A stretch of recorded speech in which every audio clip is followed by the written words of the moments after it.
But even after the flood, my friends, man defied the authority of God.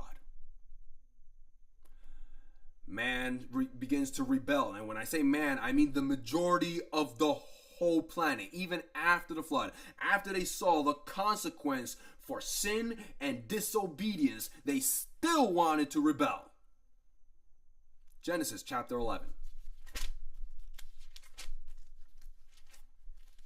Genesis chapter 11, my friends. We're going to be reading verses 1.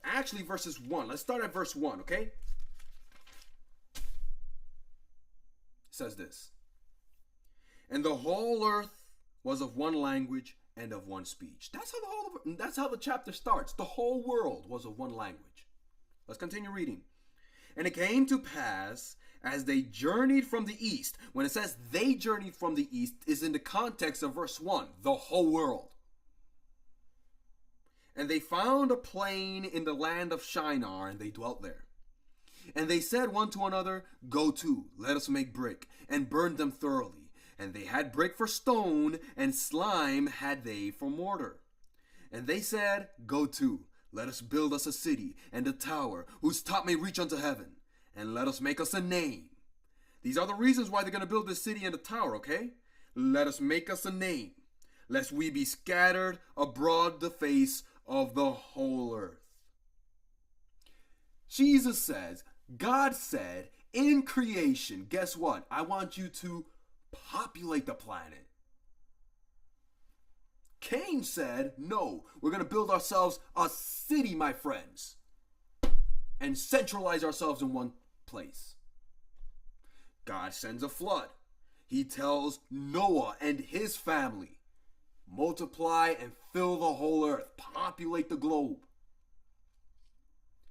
These people say, no, we're not going to populate the globe. We're going to, 1, make us a name, pride. We're going to, 2, centralize ourselves into one place, lest we be scattered abroad the whole face of the planet. We're going to go directly contrary to God's commands. And do you know who was the leader of this rebellion? Who was the head of these people rebelling against God, disobeying his law? If you go to the chapter before, in Genesis chapter 10, we read of a man called Nimrod. And Nimrod, he's first mentioned in Genesis chapter 10, verses 8. And it goes, and Cush begat Nimrod. He began to be a mighty one in the earth. That phrase, began to be, can also be read as he was the first one to be a mighty man in the earth, at least after the flood. And it goes, he was a mighty hunter before the Lord. Wherefore it is said, even as Nimrod, the mighty hunter before the Lord. Now, what does that phrase mean, before the Lord? What does it mean? Let's go back to the 10 Commandments. I love the 10 Commandments. It has a lot of keys to unlock a lot of phrases, okay?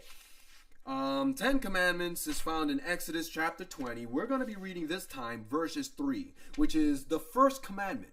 And it goes like this. Thou shalt have no other gods before me. So for Nimrod to be a mighty hunter before the Lord was Nimrod saying, I'm God. You all are to worship me. I'm greater than God. Rebellion already at the very beginning of man's known history.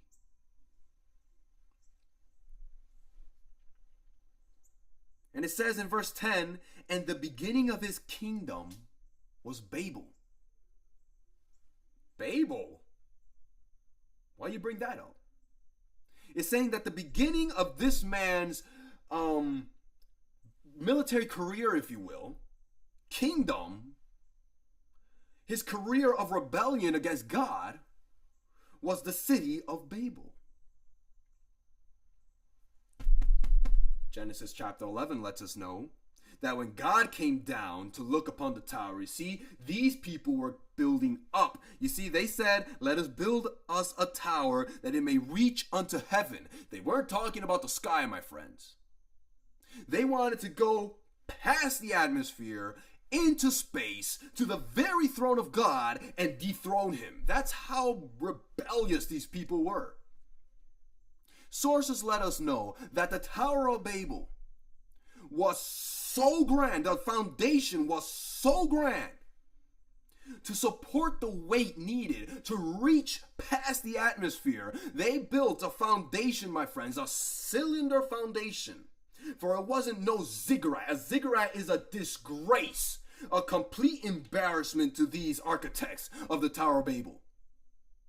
It was a cylinder building that for one to walk around the foundation, it took someone 9 days to do so, to walk around the circumference of the foundation of the Tower of Babel. That's how huge they built this tower. And guess what? They wanted to build a city around that tower.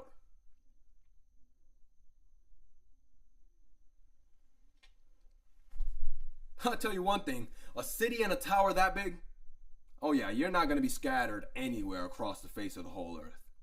You're going to stay right there. But that's how rebellious these people were. And God says, let's go down and see this tower. He says in verse number 6, and the Lord said, behold, the people is one. They're united. And they have all one language. And this they begin to do. And now nothing will be restrained from them which they have imagined to do. Nothing's going to stop them from accomplishing their goal. God said that. So just like the people said in verse number 3, go to, let us. Now God says in verse number 7, go to, let us go down. And there confound their language, that they may not understand one another's speech. So there God confuses the languages, my friends, of the planet, of those who participated in this rebellion. For we know during this time, Noah and Shem were still alive. Righteous people who stuck true to God, who did not deviate from obedience. They did not participate in this, and God does not punish people who don't participate in the sins of society, my friends. So only those who were involved in the building of Tower of Babel, which the beginning of the chapter lets us know it was basically the majority of the population of the then known world,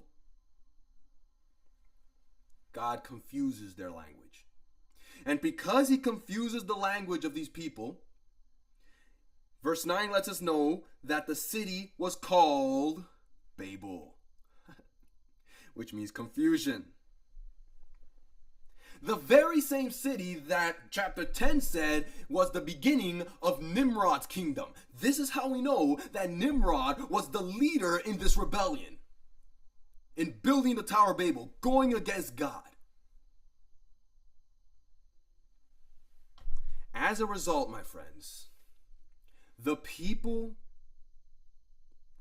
who once had an opportunity of speaking to Noah and Shem, learning firsthand from the very man who built the ark about God, and taking lessons from him and understanding what he's saying. Now after this, that opportunity was forever gone. They could not go back to Noah and Shem and learn about God. That's a big time warning to us. Right now, we have the opportunity to read the Word of God. We have the opportunity to pray. We have the opportunity to build a relationship with God. But if we neglect these opportunities and continue in an un-Christ-like life, walking contrary to his precepts, I don't care what you profess to be, Christian. I don't care what denomination you claim to be. Does not matter. It's your actions that matter to God. If you don't have him, if you don't have his grace living in your heart, which is a free gift. We are saved by grace. It's a free gift, my friends. And if we're not letting that grace strike the chords of obedience in our hearts, might as well be a worldling and a non-believer. and we push away the opportunity to build that relationship with God and to grow in Him, we don't know when that opportunity will forever be taken away, like it was to these people in the Tower of Babel. Big time warning for us.